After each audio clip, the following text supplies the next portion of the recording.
Hello friends, capital climbing में आप सभी का स्वागत है। और मैं हूँ आपका दोस्त संदीप। और आज डेट हो रखी है 18 जनवरी 2022। फ्रेंड्स, यहाँ पर बात करते हैं अगर हमारे पिछले कुछ लेटेस्ट वीडियो के बारे में। सबसे पहले हमने यहाँ पर एक दिन पहले बनाया था एनएससी के सेक्टोरल इंडेक्स का स्टडी, क्योंकि यहाँ पर बहुत ही ज़्यादा तेज़ी दिखाई दे रही थी सभी सेक्टर में। उनसे भी पहले एचडीएफसी का Q3 का रिजल्ट आया, उसके बारे में एनालिसिस किया। और उनसे भी पहले एफएमसीजी की मेजर कंपनी थी, उसके Q3 के एनालिसिस किए थे। और उनसे भी पहले टॉप 10 ऐसे बैंक जिसमें जो हाई एनआईएम दिखाई दे रहा था। एनआईएम यानी कि नेट इंटरेस्ट मार्जिन। फ्रेंड्स, आपने इन सभी वीडियो को नहीं देखा तो कैपिटल क्लाइंबिंग चैनल को सर्च करके ज़रूर देखिएगा, क्योंकि आपको मिलती है यहाँ पर लेटेस्ट और genuine information related to stock market, जिससे जो आप अपनी ट्रेडिंग स्ट्रेटेजी और स्टाइल को इन्हांस कर सकते हैं। फ्रेंड्स, अभी तक आपने चैनल को सब्सक्राइब नहीं किया तो उसको भी सब्सक्राइब कर दीजिएगा, ताकि हमारे लेटेस्ट वीडियो की नोटिफिकेशन आपको सबसे पहले मिले। आइए फ्रेंड्स, अब हम बात करते हैं हमारे आज के लेटेस्ट वीडियो के बारे में। फ्रेंड्स, आज हम हैं देश की सबसे बड़ी एक एनबीएफसी कंपनी के Q3 के रिजल्ट्स के बारे में बात करने वाले, क्योंकि फ्रेंड्स ये अपने आप में इतनी बड़ी कंपनी है एनबीएफसी की, यहाँ पर उसकी टक्कर वाली दूसरी कंपनी भी नहीं दिखाई देती। और यहाँ पर वो निफ्टी 50 में भी इंक्लूडेड है, तो आप उसको भी यहाँ पर नाम से ही पता चल गया होगा। तो चलिए फ्रेंड्स, अब हम जो उसके Q3 के जो यहाँ पर रिजल्ट्स आए उसका जो प्रेजेंटेशन देखते हैं, और वहाँ पर किस टाइप की बात निकल कर के आ रही है और किस टाइप की यहाँ पर इन्वेस्टमेंट अपॉर्चुनिटीज़ निकल कर के आ रहे हैं उसको हम देखते हैं। फ्रेंड्स, अब हम आ चुके हैं यहाँ पर हमारी नॉर्मल स्क्रीन पे, और आपको यहाँ पर कंपनी का नाम दिखाई दे रहा है बजाज फाइनेंस लिमिटेड। जी बिल्कुल फ्रेंड्स, हम जिस स्टॉक की बात कर रहे थे या फिर जिस कंपनी की, वो है बजाज फाइनेंस लिमिटेड। क्योंकि यहाँ पर इंडिया की सबसे दिग्गज एनबीएफसी है, और उसके रिजल्ट आज ही के दिन यानी कि 18 जनवरी 2022 के दिन आए हुए हैं। यहाँ पर एक कॉपी सबमिट की गई थी बीएससी और एनएससी लिमिटेड को। अब फ्रेंड्स, हम उसका देखते हैं कॉन्सोलिडेटेड Q3 के रिजल्ट, जिसमें जो किस टाइप की बात निकल कर के आ रही है और यहाँ पर किस टाइप की सिचुएशन इमर्ज होती हुई दिखाई दे रही है, उसके बारे में एनालिसिस करते हैं। फ्रेंड्स, अब हम आ चुके हैं यहाँ पर कंपनी के अनऑडिटेड कॉन्सोलिडेटेड फाइनेंशियल रिजल्ट पे, जो कि क्वार्टर एंडेड है 31 दिसंबर 2021 के।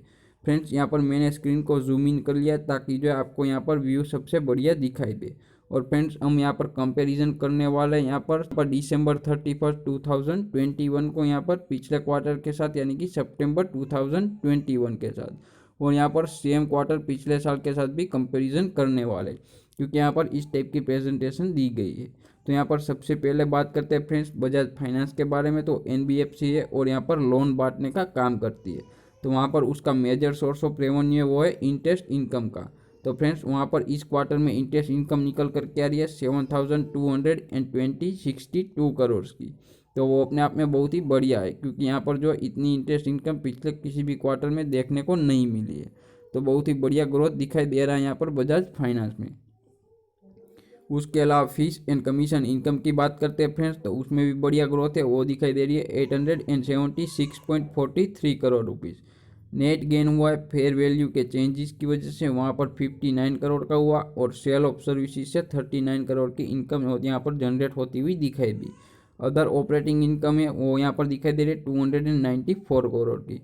और टोटल रेवेन्यू जो कंपनी अपना ऑपरेशन रन करती है वहाँ से 8,532.58 करोड़ की। और अदर इनकम भी यहाँ पर 2.48 करोड़ की दिखाई दे रही है, यानी कि यहाँ पर सब मिला के टोटल इनकम निकल कर के आती है फ्रेंड्स 8,535 करोड़ की।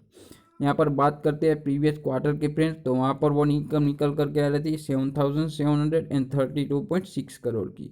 बात करते हैं यहाँ पर 31 दिसंबर 2020 की, तो यहाँ पर वो दिखाई दे रहा है 6,658 करोड़ की। यानी कि फ्रेंड्स, यहाँ पर क्वार्टर ऑन क्वार्टर की बात करते हैं या फिर ईयर ऑन ईयर बेसिस की, यहाँ पर रेवेन्यू में बहुत ही बड़ा जंप दिखाई दे रहा है। उसके अलावा फ्रेंड्स, एक मैं बात करता हूँ कि यहाँ पर जो बहुत ही बढ़िया यहाँ पर दिखाई दे रहा है यहाँ पर एक तरीके से quarterly result Bajaj finance limited के। यहाँ पर फ्रेंड्स, प्रॉफिट आफ्टर टैक्स की बात करते हैं तो उसके बारे में मैं आपको यहाँ पर दिखाने की कोशिश करता हूँ। तो फ्रेंड्स, यहाँ पर टोटल कॉम्प्रिहेंसिव इनकम है इस पीरियड की, यानी कि सभी जो एडजस्टमेंट उसको यहाँ पर एक तरीके से बाद करने के बाद की, तो वो निकल कर क्या रहा है 2,121.66 करोड़ की। तो वो भी अपने आप में सबसे बढ़िया है पिछले यहाँ पर सभी क्वार्टर के हिसाब से।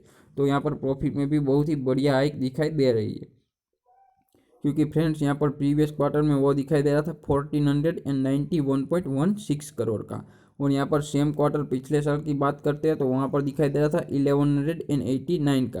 तो यहाँ पर फ्रेंड्स ऑलमोस्ट जो है 1 फोल्ड की जंप दिखाई दे रही है प्रॉफिट में भी, वो भी आपको यहाँ पर टोटली विजिबल है, क्योंकि यहाँ पर क्वार्टर ऑन क्वार्टर या फिर ईयर ऑन ईयर बेसिस पे इंक्रीमेंट दिखाई दे रहा है।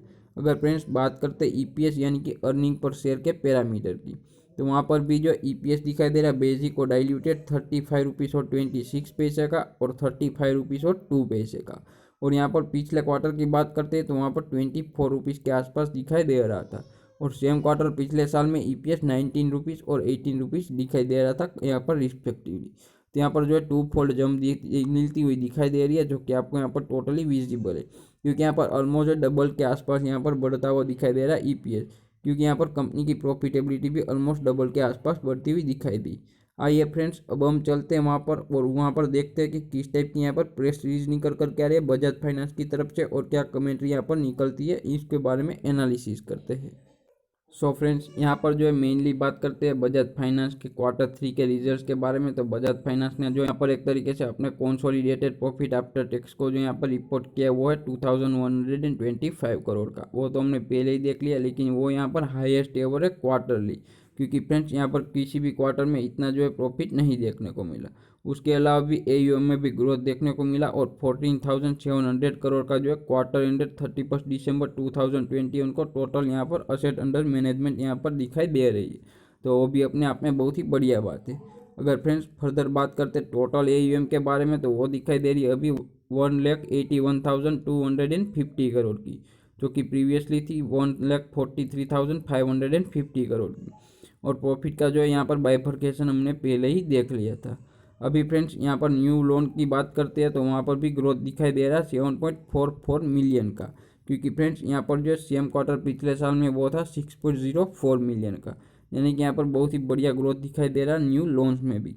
लेकिन फ्रेंड्स मैं आपको यहाँ पर दिखाने की कोशिश करता हूँ मेनली वो है यहाँ पर बात एक तरीके से एनपीए की, क्योंकि फ्रेंड्स एनपीए जो है किसी भी एनबीएफसी के लिए बहुत ही बड़ा पैरामीटर होता है। क्योंकि फ्रेंड्स यहाँ पर जो एनपीए की बात करते हैं फ्रेंड्स, तो यहाँ पर जो थोड़ी सी एक तरीके से यहाँ पर दिखाई दे रही है गिरावट, तो उसको हम डेफिनेटली यहाँ पर अप्रिशिएट भी करते हैं, क्योंकि फ्रेंड्स एनपीए में गिरावट जो है किसी भी एनबीएफसी या फिर बैंकिंग कंपनी के लिए अप्रिशिएबल बात होती है।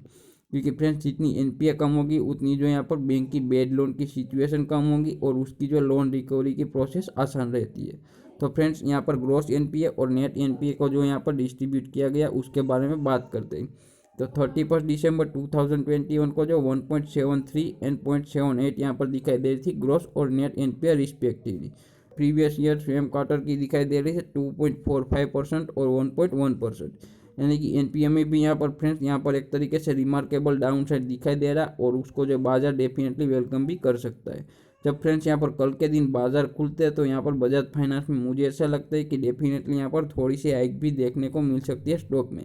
और यहाँ पर ओवरऑल बात करते हैं फ्रेंड्स तो उसकी जो असेट क्वालिटी भी इम्प्रूव हुई है और उसके अलावा भी यहाँ पर उसमें भी बहुत ही बढ़िया इंप्रूवमेंट दिखाई दे रहा है।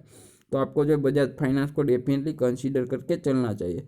वैसे भी बजाज फाइनेंस अपने आप में यहाँ पर बहुत ही बढ़िया स्टॉक है, उसमें आपको कोई दो राय नहीं होनी चाहिए। सो फ्रेंड्स इस वीडियो के ज़रिए आपको कुछ नॉलेज इंक्रीज हो रहा है या फिर आपके नॉलेज में वैल्यू एडिशन हो रहा है तो हमें शेयर सब्सक्राइब और लाइक कीजिएगा। मिलते हैं अगले वीडियो में।